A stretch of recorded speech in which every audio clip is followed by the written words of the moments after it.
Hello दोस्तों, स्वागत है आप सभी का आपके ही चैनल मैथ्स विद गबरू पे। तो यार हमने लास्ट लेक्चर में न्यूटन्स थर्ड लॉ के बारे में डिस्कशन किया था और उसके कुछ प्रैक्टिकल लाइफ एग्जांपल सॉल्व किए थे। आज के लेक्चर में हम पढ़ेंगे law of conservation of momentum के बारे में। ठीक है, लेकिन उससे पहले तुम्हें ये डाउट आ रहा होगा कि यार भैया आजकल आप हर क्लास में इसे चश्मा लगा के क्यों आते हो, दबंग क्यों बन रहे हो भैया आप? तो यार दबंग मैं इसलिए बन रहा हूँ क्योंकि मेरी आईसाइट वीक हो गई है इस बल्ब के कारण। ये बहुत ही तेजी से रोशनी मारता है यार आंखों में, सारा चुभन हो जाती है, दिमाग खराब हो जाता है, पूरा का पूरा सर दुखने लगता है। कल मैंने वीडियो बनाई, 2 वीडियोस बनाई, रात तक सर दुख रहा था, आंखें दुख रही थी भाई, खतरनाक वाली। रात को सो गया 2 घंटे तक भी आंखें दुखती रही। तो मैंने सोच लिया यार कुछ तो जुगाड़ करना पड़ेगा। तो यार अब स्पेक्स बनवाएंगे, लेकिन जब तक स्पेक्स बने तब तक हम इस रेबन के चश्मे का यूज करेंगे।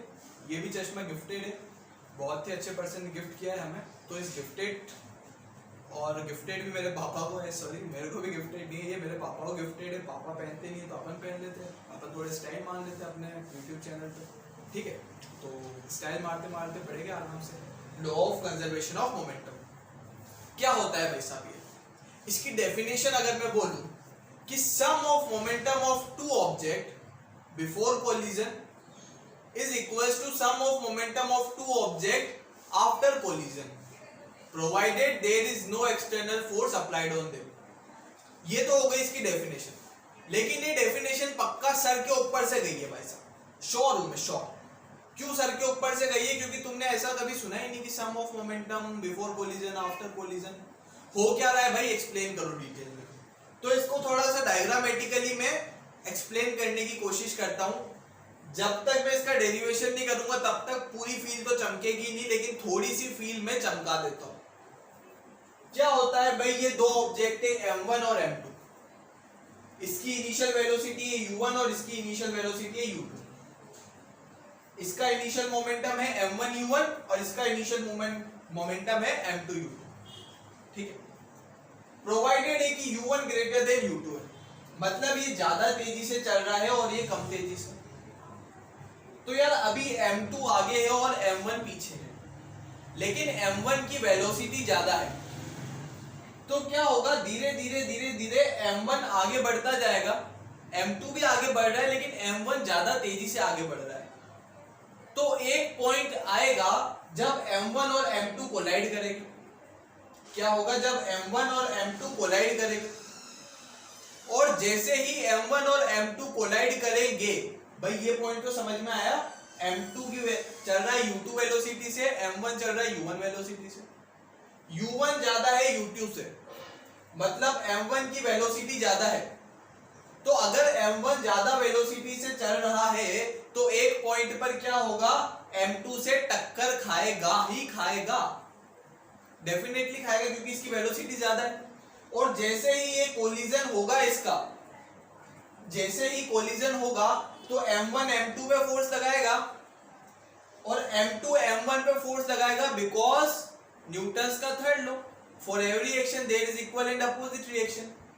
तो m1 m2 पे इस डायरेक्शन पे फोर्स लगाएगा, जिसका नाम दे दिया मैंने फोर्स ऑन m2, और m2 m1 पे इस डायरेक्शन में फोर्स लगाएगा, फोर्स ऑन m1। अब हमें पता है कि फोर्स ऑफ m1 और m2 का मैग्नीट्यूड सेम होता है, लेकिन डायरेक्शन अपोजिट होती है।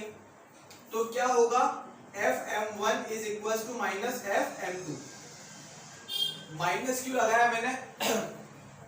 क्योंकि मुझे पता है कि m1 और m2 का मैग्नीट्यूड सेम है, लेकिन डायरेक्शन अपोजिट है। ठीक है, अब क्या होगा कि भाई कोलिजन के बाद m1 v1 वेलोसिटी से चलने लग गया और m2 v2 वेलोसिटी से चलने लग गया। तो इसका फाइनल मोमेंटम क्या हो गया, m1 v1, और इसका फाइनल मोमेंटम हो गया m2 v2। तो law of conservation of momentum क्या कहता है कि sum of initial momentum of two object m1 u1 plus m2 u2 is equals to sum of final momentum of two object after collision m1 v1 plus m2 v2। लेकिन हमें यहाँ पे provided होना चाहिए कि कोई एक्सटर्नल फोर्स नहीं लगा। एक्सटर्नल फोर्स नहीं लगा। क्यों एक्सटर्नल फोर्स नहीं लगा ये हम फर्दर आगे डिस्कस करेंगे 11th क्लास में, लेकिन अभी के लिए मानो कि एक्सटर्नल फोर्स नहीं लगना चाहिए। अगर एक्सटर्नल फोर्स लग गया तो मोमेंटम कंजर्व नहीं रहेगा। ठीक है, अब बोलोगे सर यहाँ पे फोर्स लग तो रहा है लेकिन ये इंटरनल फोर्स है। इंटरनल फोर्स मतलब जैसे यार तुम्हारे घर पे अगर लड़ाई हो जाती है दो भाइयों की, ठीक है, तो तुम आपस में भले ही एक दूसरे को जापते वापते मार दो, कोई दिक्कत नहीं भाई साहब, कोई दिक्कत नहीं है। 2 दिन बाद वापस एक ही पलंग पे पड़े हुए मिलोगे। लेकिन तुम्हारी लड़ाई में अगर कोई तीसरा बाहर का व्यक्ति बीच में आके तुम्हारे भाई को मार दे तो तुम्हें प्रॉब्लम हो जाएगी। अब तुम्हारा मोमेंटम कंजर्व नहीं रहेगा, उस तीसरे को पकड़ के दोनों मिलके मारोगे। समझ में आया? अब तुम्हारा कंफर्ट जोन हट गया। या फिर लेट सपोज तुम किसी बाहर वाले से लड़ाई कर रहे हो और तुम्हारा भाई आके तुम्हें चपेट मार दे, तो तुम्हारे भाई से रिश्ता खराब हो जाएगा। समझ में आया? तो फोर्स कोई भी एक्सटर्नल नहीं लगना चाहिए, इंटरनल चाहे कितना ही लगे भाई। जापते मार दी, बेड से सर फोड़ दिया, अगले दिन फिर भी साथ में सेम थाली में खाना खा दे भाई। 2 दिन बात नहीं हुई, एक इस रूम में टीवी देख रहा है तो इस रूम में मोबाइल देख रहा है, लेकिन तीसरे दिन साथ में लूडो खेल रहे हैं। ठीक है, फिर चौथे दिन तो भाई साहब साथ में जा रहे हैं दूसरी गली वाले छोरों को ठोकने, तो वो चलता है, आपने आपसी मैटर चलते। तो सेम चीज यहाँ पे कि अगर इंटरनल फोर्स लग रहे हैं तो लगने दो, मोमेंटम कंजर्व रहेगा। Initial momentum equals to final momentum, sum of initial momentum equals to sum of final momentum. हमें ये चीज लगानी है बस, और इसी से क्वेश्चन सॉल्व होंगे। Sum of initial momentum before collision is equals to sum of final momentum after collision. Before collision के मोमेंटम का sum equals to after collision के मोमेंटम के सम के इक्वल करना है। इसी से हमारे आगे के एग्जांपल सॉल्व होंगे।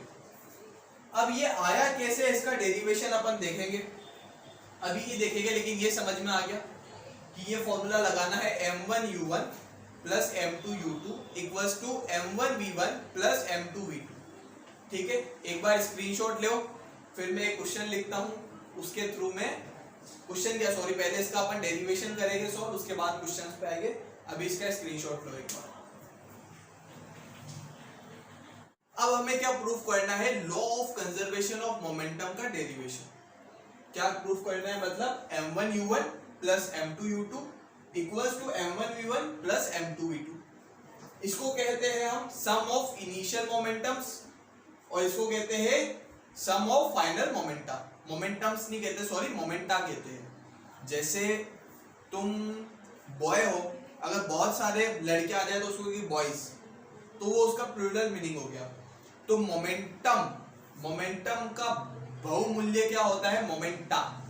ठीक है, तो ये हो गया सम ऑफ इनिशियल मोमेंटा और ये हो गया सम of final momenta.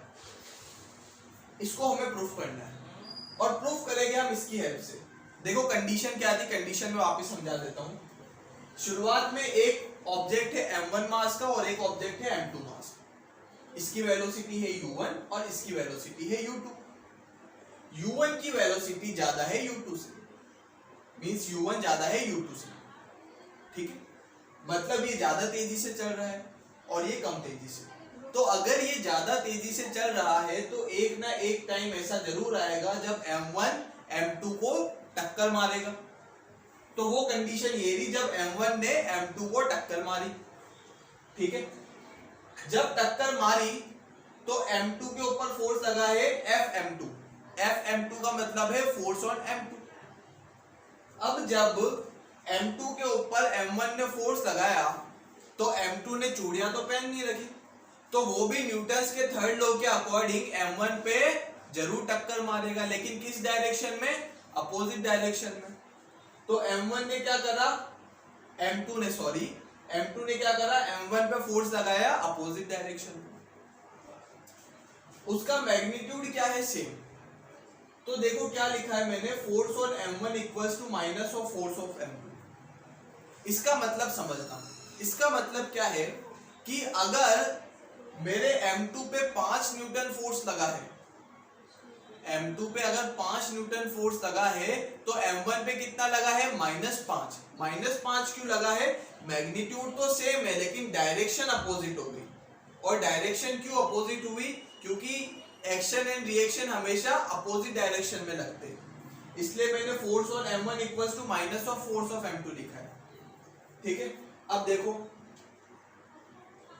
Force on m1 क्या हो जाएगा,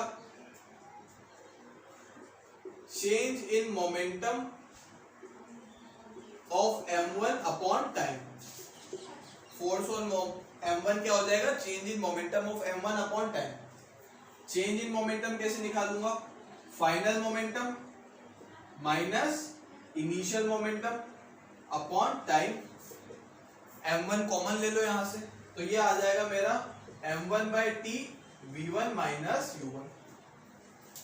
ठीक है, फोर्स ऑन m2 क्या आ जाएगा मेरा, फोर्स ऑन m2 आ जाएगा मेरा change in momentum of m2 upon t। Change in momentum of m2 upon t, तो ये आ जाएगा m2 v2 minus m2 u2 upon t। तो क्या कॉमन आ जाएगा, m2 v2 minus m2 u2 upon t में से, इन दोनों में से कॉमन आ जाएगा m2, तो यहां से m2 कॉमन ले लो, m2 अपॉन t ये आ जाएगा v2 माइनस u2। ठीक है, अब देखो, अब इस वाली कंडीशन को अपन सेटिस्फाई करते हैं। कैसे सेटिस्फाई करेंगे अपन, force on m1 is equal to minus of force on m2। ठीक है, अब वैल्यूज पुट कर दो उसकी, हमने जो निकाली है, m1 by T into v1 minus u1 equals to m2 by T v2 minus u2, minus के साइन के साथ। ठीक है, t से t गया, अब m1 को अंदर खोलो तो क्या आएगा, m1 v1 minus m1 u1 equals to minus of m2 v2 plus m2 u2। m1 u1 को उधर भेज दो, m2 v2 को इधर ले आओ, तो m1 v1 plus m2 v2 equals to m1 u1 plus m2 u2। तो ये हमने प्रूफ कर दिया कि m1 u1 plus m2 u2 equals to m1 v1 plus m2 v2। समझ में आया, कोई दिक्कत इसके अंदर, स्क्रीनशॉट ले लो इसका, इसके आगे बड़े बड़े अक्षरों में लिख देना हैज प्रूफ। ठीक है, यही प्रूफ करना था, m1 u1 plus m2 u2 equals to m1 v1 plus m2 v2, ये हमने प्रूफ कर दिया। ठीक है, समझ में आ गया, स्क्रीनशॉट ले लो इसको। हाँ दोस्तों, अब हम पढ़ेंगे law of conservation of momentum के ऊपर कुछ क्वेश्चंस, जो कि है एनसीईआरटी के एग्जांपल्स। तो एग्जांपल 9.6 से स्टार्ट करते हैं। A bullet of mass 20 gram is horizontally fixed with a velocity of 150 metre per second. एक बुलेट है जिसका मास है 20 ग्राम और उसको मैंने एक गन से निकाला, मतलब शूट किया, और बुलेट कितनी वेलोसिटी के साथ निकली, 150 metre per second from a pistol of mass 2 kg, और उस गन का मास कितना है, 2 kg। ठीक है, क्या किया, मैंने एक गन ली और उस गन से फायर की, जो फायर करती हुई बुलेट थी उसका वेट था 20 ग्राम और उसकी वेलोसिटी कितनी थी, उसकी वेलोसिटी थी 150 मीटर पर सेकेंड। और जो पिस्टल थी मेरी, वो पिस्टल का वेट कितना था, उस पिस्टल का वेट था मेरा 5 kg, सॉरी 2 kg। तो m1 है मेरा 20 ग्राम, 20 ग्राम को किलोग्राम में कन्वर्ट किया तो 0.02 किलोग्राम, और इनिशियल वेलोसिटी थी मेरी बुलेट की 0 मीटर पर सेकेंड, और वेट कितना है गन का वेट है 2 kg, और इनिशियल वेलोसिटी उसकी भी 0 है। कैसे 0 है, देखो ये गन का मैंने थोड़ा सा मैकेनिज्म बना रखा है। ये गन है, यहाँ पे बुलेट पड़ी हुई है, और यहाँ पर ये इस बुलेट का जो पिस्टल का जो मेन पार्ट होता है जो बुलेट को पुश करता है, वो यहाँ पर पड़ा है। अभी बुलेट रेस्ट पर है और ये पिस्टल का ये वाला पार्ट भी रेस्ट पर है। ठीक है, अब क्या होगा नेक्स्ट कंडीशन में, ये पिस्टल का ये वाला पार्ट आगे आएगा और इस बुलेट को पुश करेगा, बुलेट के ऊपर फोर्स लगाएगा, और जैसे ही ये वाला पार्ट बुलेट पर फोर्स लगाएगा तो न्यूटन्स के थर्ड लॉ के अकॉर्डिंग बुलेट भी क्या करेगी, पिस्टल के इस वाले पार्ट पर फोर्स लगाएगी, लेकिन कहां लगाएगी, अपोजिट डायरेक्शन में। तो ये भी कुछ ना कुछ वेलोसिटी के साथ जाएगा, इसी को कहते हैं रिकॉइल वेलोसिटी। रिकॉइल मतलब किस वेलोसिटी से पीछे जाएगी पिस्टन, ठीक है। तो अब देखो फाइनल कंडीशन में लेट्स सपोज U2 तो सॉरी V1 तो हमें गिवन है, फाइनल वेलोसिटी कितनी है बुलेट की वो दे रखी है 150 मीटर पर सेकेंड, और फाइनल वेलोसिटी हमें उसकी नहीं पता, ये हमें निकालनी है V2। तो हम law of conservation of momentum लगा देते हैं। According to law of conservation of momentum, according to law of conservation of momentum, ठीक है, क्या होगा मेरा m1u1 plus m2u2 equals to m1v1 plus m2v2, m1u1 plus m2u2 equals to m1v1 plus m2v2। m1 कितना है मेरा 0.02 kg into u1 है 0, plus m2 कितना है मेरा 2 kg into 0 metre per second equals to m1 है मेरा 0.02 kg इंटू v1 कितना है मेरा 150 मीटर पर सेकेंड, m2 कितना है मेरा 2 kg इंटू v2 मुझे निकालना है। तो इस साइड बन गया 0, उस साइड क्या बन गया ये 0.2 into 15 kg metre per second plus 2 kg into v2। इस पूरे पार्ट को इधर ले आओ तो ये बन जाएगा माइनस 0.2 इंटू 15, मतलब कि इसको मैं डिवाइड कर देता हूँ इधर kg metre per second equals to 2 kg into v2। ये 2 से 2 गया और kg से kg भी गया, तो क्या बचा minus 1.5 metre per second equals to v2 equals to minus 1.5 metre per second. अब ये माइनस साइन क्या रिप्रेजेंट कर रहा है, ये माइनस साइन रिप्रेजेंट कर रहा है कि जो पिस्टल है वो बुलेट के अपोजिट डायरेक्शन में माइनस 1.5 मीटर पर सेकेंड से मूव करेगी। अपोजिट डायरेक्शन क्यों, क्योंकि भाई बुलेट को इसने आगे पुश किया है तो बुलेट इसको पीछे पुश करेगी, इसलिए गन की वेलोसिटी क्या आएगी minus 1.5 metre per second, minus मतलब कि पीछे की डायरेक्शन में। इसलिए भाई कभी भी अगर तुम गन वगैरह चलाओ तो तुम्हारे कंधे थोड़े मजबूत होने चाहिए और तुम अच्छे खासे शरीर वाले होने चाहिए। मतलब पता नहीं तुम शूट कर रहे हो, सामने वाले को तो गोली लगी नहीं और तुम पड़ गए पीछे जाकर और फिर सामने वाला आके मार रहा है बाटों से, ठीक है, ऐसा मत कर देना। तो कभी गन वन चलानी हो, मेले वाली गन नहीं, असली गन चलानी हो तो उसकी वेलोसिटी अच्छी खासी निकलती है, मतलब पीछे भी रिकॉइल वेलोसिटी भी अच्छी खासी होती है, तो उसको भी तुम्हें संभालना हो, संभालने की पावर हो तभी गन चलाना, वरना ऐसी मत चाल देना। मतलब भाई साहब आज तो ठोकूंगा, खुद तो ठोके नहीं, तुम मार रहे हो इधर गोली जा रही है उधर और खुद घुर गए पीछे, बहुत नुकसान है। स्क्रीनशॉट लो इसका।